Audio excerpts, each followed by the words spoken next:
Todos eles concursados, então nós temos aqui, ó, juízes de direito, juízes federais, juízes do trabalho, juízes eleitorais e os juízes auditores.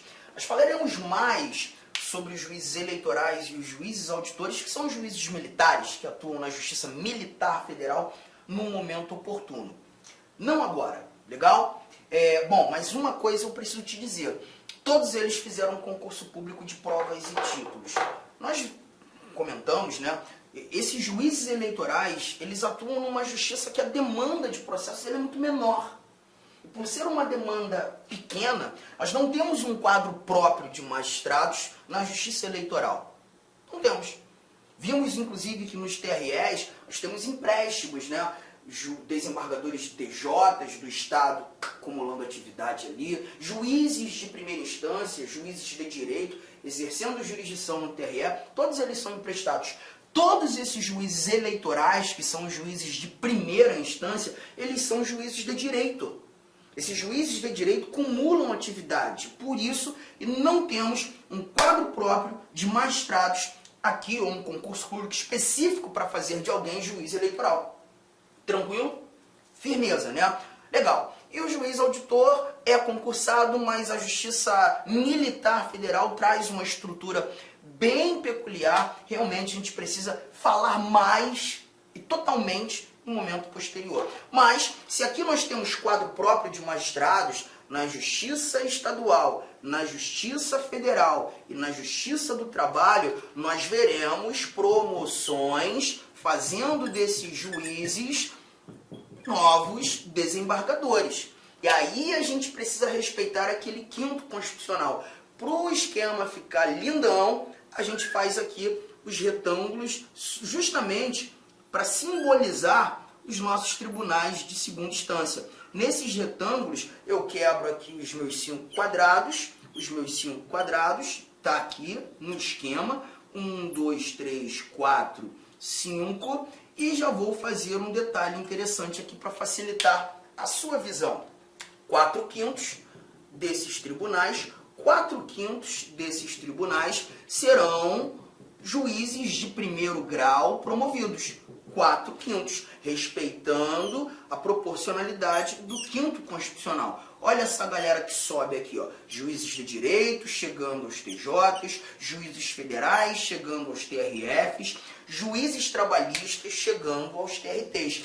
1/5 das vagas, já sabemos, preenchidas por juízes, por advogados, membros do Ministério Público. De novo, lista sextupla, diminuída para lista tríplice, chefe do Poder Executivo escolhendo, já entendemos isso. Um outro ponto importante, vimos agora há pouco, no nosso artigo 107, que esses juízes federais, para chegarem aos TRFs, eles precisam atuar por pelo menos 5 anos.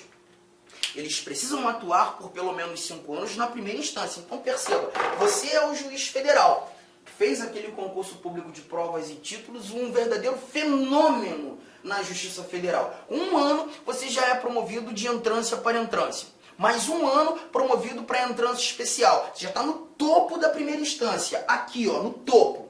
No limite da primeira instância. Só que você tem apenas 3 anos de magistratura. Você vai ter que esperar mais 2 anos, completar esses 5 anos de primeira instância, para ter a oportunidade de ser promovido para o TRF. Então esse juiz federal precisa respeitar esse mínimo de tempo na primeira instância. Tranquilo? Beleza? Show de bola. Agora, além desses valores aqui apresentados, nós temos alguns outros detalhes para incluir. Alguns detalhes muito oportunos e devem ser examinados em alguns dispositivos. Quais? Artigo 115 e o artigo 107 da nossa Constituição. E seus parágrafos? Seus parágrafos. Isso aqui eu já quero que você guarde. Anote aí, tá? Faz o print, pausa a aula, faz o desenho, deixa tudo no esquema, porque agora eu vou mais uma vez voltar aos dispositivos. Vamos examinar aqui algumas coisas desse nosso artigo 107, só para agregar valor ao bate-papo. Olha o que temos aqui, gente, prestem bastante atenção. Bom, a leitura que já fizemos, os TRFs compõem-se de 7 juízes, né? Ali 7 no mínimo, recrutados quando possível na respectiva região e nomeados pelo presidente da República, dentre brasileiros com mais de 30 e menos de 65, que já sabemos pode ser 70 anos. É uma análise que você vai fazer. Como disse, a gente está na iminência de verificar essas alterações, tá? Bom, aqui a gente já tira coisa importante. O que, Arthur? Primeiro ponto. A aplicação do artigo 93, inciso 13, que fala da proporcionalidade. Proporcionalidade populacional e demanda judicial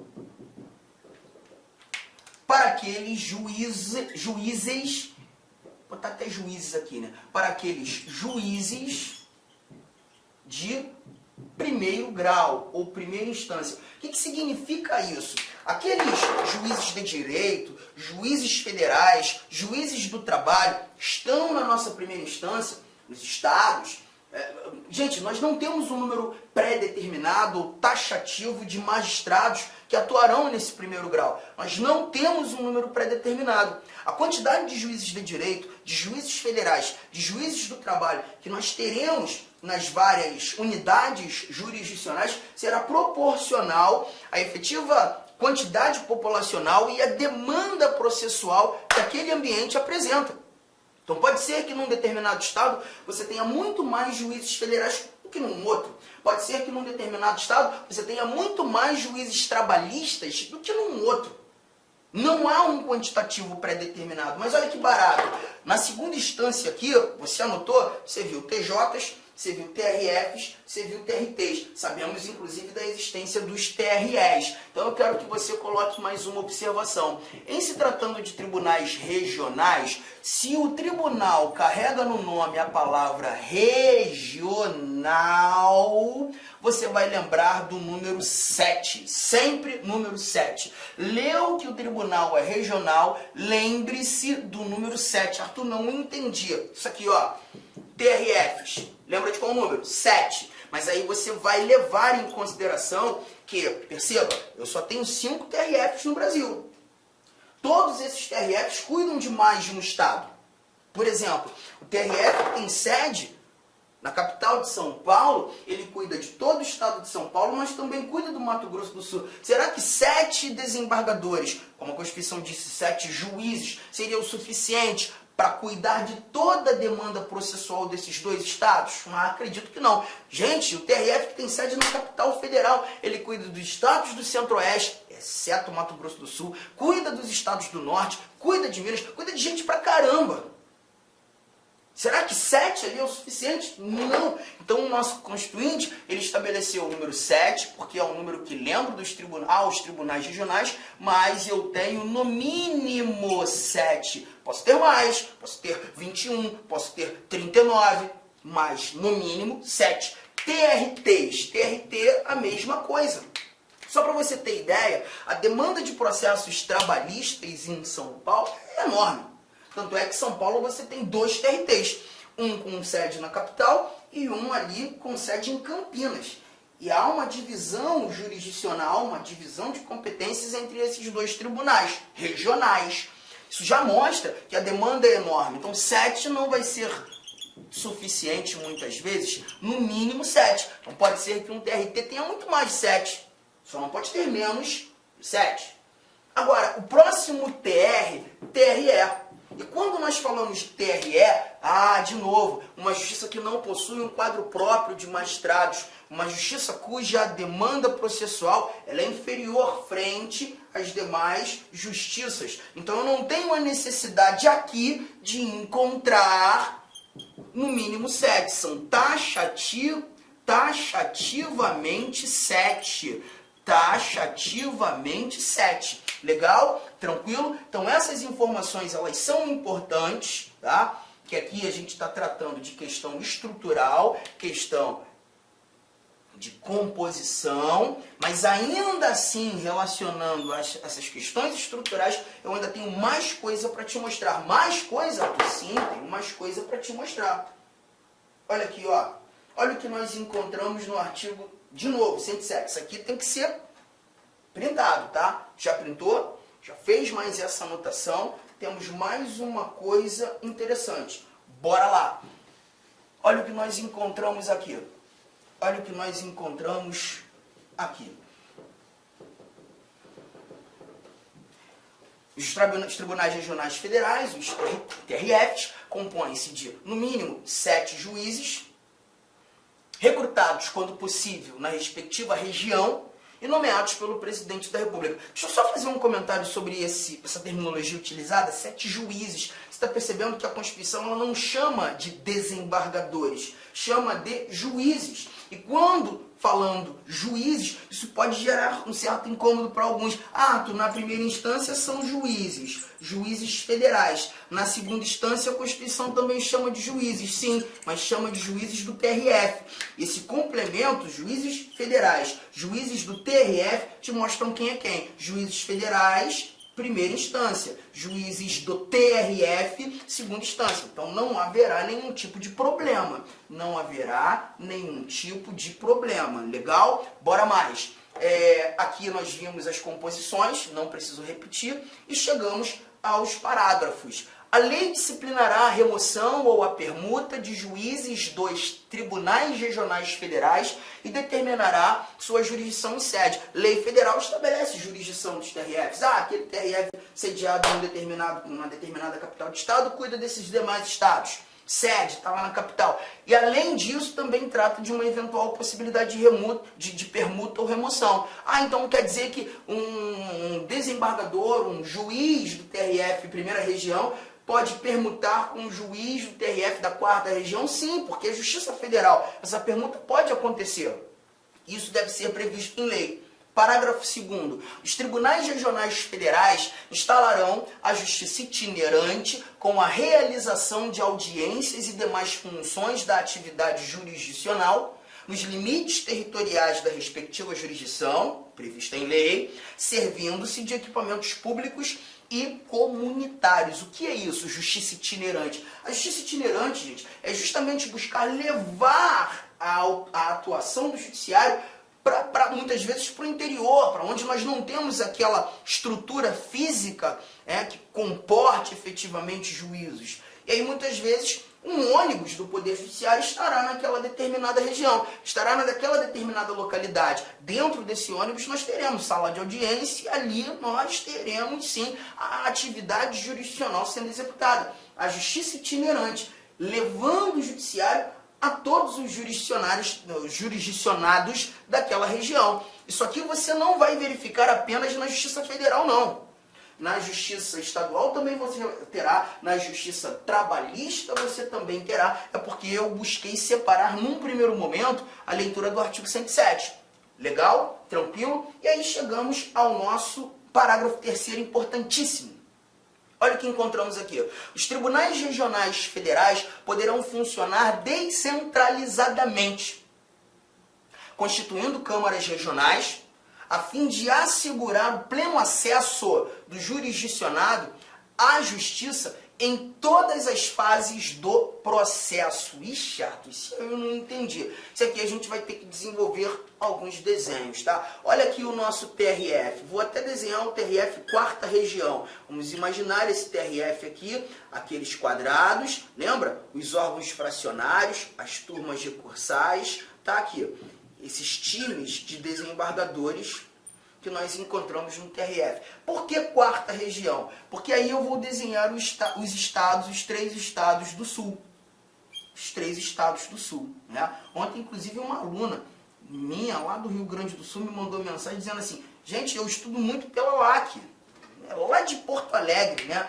Tendo acesso aqui aos cursos da LAC, que são certamente materiais incríveis para preparação. Né? Bom, onde eu tenho essa quarta região, esse TRF quarta região localizado? Ele está aqui, ó, na capital do Rio Grande do Sul. em Porto Alegre. E já sei que esse TRF 4ª Região, ele cuida dos processos do Rio Grande do Sul, ele cuida dos processos de Santa Catarina, ele cuida dos processos do Paraná. TRF cuidando de 3 estados. Né? E aí, eu terei juízes federais espalhados pelo estado do Paraná, espalhados pelo estado de Santa Catarina, espalhados pelo estado, obviamente, do Rio Grande do Sul. Esses pontos em azul são os juízes federais. Não se esqueçam, os juízes federais, aqueles que atuam na primeira instância.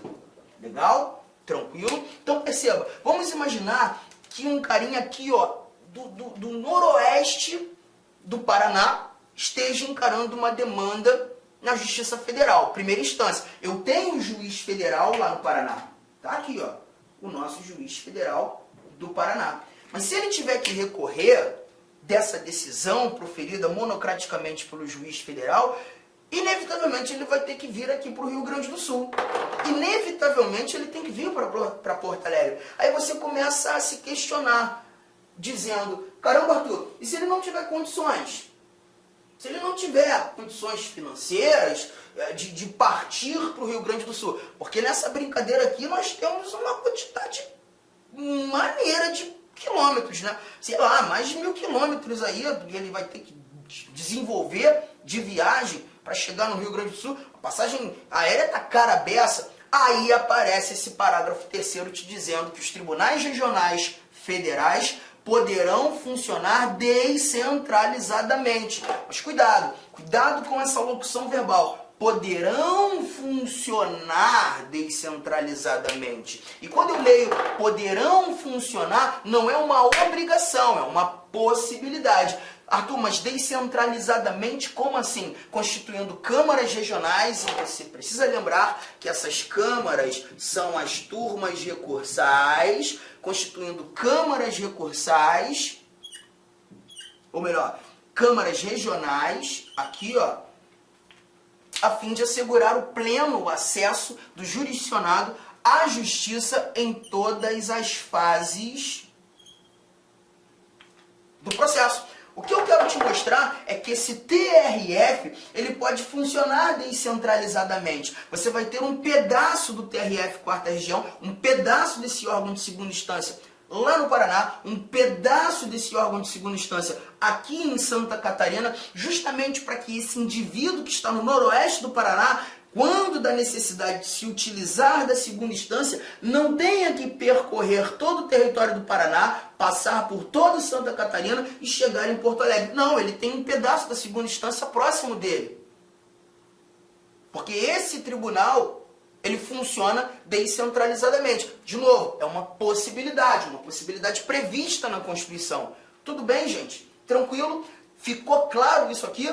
Tá, porque eu vou te mostrar mais um detalhe. Bom, eu quero que você printe. Printou? Olá, meus amigos. Inicialmente eu quero pedir licença para vocês, pois interrompi a sua aula. Mas essa aula do YouTube é uma aula demonstrativa para você conhecer aí a nossa estrutura, os nossos professores e os nossos cursos. Eu sou o professor Lac, especialista em concursos públicos. Somente em 2022 eu fui aprovado em 7 concursos públicos e a minha meta é buscar 10 aprovações por ano. Eu acho que eu consigo este ano cumprir a minha meta de aprovação. E eu estou aqui para ajudar vocês. Nós aqui da Lá Concurso estamos fazendo a melhor campanha, a campanha de melhor qualidade, mais competitiva para o concurso da Secretaria Municipal de Saúde de Cuiabá. E nós temos aí vários cursos, vou apresentar para vocês rapidamente. Nós temos aqui a opção online, todos os conhecimentos básicos, item a item, sem nenhum item fora do edital, para fechar o edital. 10 parcelas de R$ 35,00, oficial técnico de administração online 10 de 45, técnico de enfermagem 10 de 50 e apoio jurídico 10 de 50. Detalhe, esses cursos nossos online não é aquele transmitido em sala de aula que o cara grava. O nosso não. O nosso é gravação em estúdio com excelente qualidade de áudio, de imagem e de iluminação, claro, também de edição. Tem presencial? Tem presencial. Professor, esse presencial é transmitido ao vivo? Sim. Ah, professor, eu me adapto mais aí à metodologia de presencial. Não tem problemas. Ele é transmitido ao vivo. Nós temos aí, né? Conhecimentos gerais, todos os cargos. Tem uma promoção aqui bacana. Para quem se matricular até o dia 23/9 vai pagar 10 de R$ 50. Quem se matricular depois do dia 23, 10 de 75, e a turma presencial Conhecimentos Básicos, iniciando dia 4 de outubro. Tem técnico de enfermagem? Sim, temos técnico de enfermagem também. Mesma coisa, tem a promoção aí, dia 23/9, paga 10 de 70, após o dia 23/9, paga 10 de 120, e o início da turma começa no dia 4/10, né? E claro, a nossa luva de ouro aí, tá certo? O nosso produto master aqui, que é a turma VIP. Essa turma VIP tem todo um diferencial, onde eu, professor Lac, coloco toda a minha experiência e dedicação. Só de conhecimentos específicos são 15 aulas minhas. Essa turma aqui é para, cara, o cara que cumprir, o cara que assistir esse curso, participar, cara, eu tenho muita confiança e muita certeza que ele vai sair muito bem e ele vai ter todas as condições de ser aprovado. Beleza, pessoal? Então, essa aqui é uma chamadazinha aí. Tem aqui embaixo, tem um link para você falar diretamente com o nosso atendente. Qualquer coisa, você vai no nosso Instagram. Quem responde o direct do Instagram sou eu, faço isso pessoalmente, porque é um canal de comunicação que eu abri, que eu exerço diretamente com os nossos alunos. Valeu, meus amigos. Então, venham estudar conosco.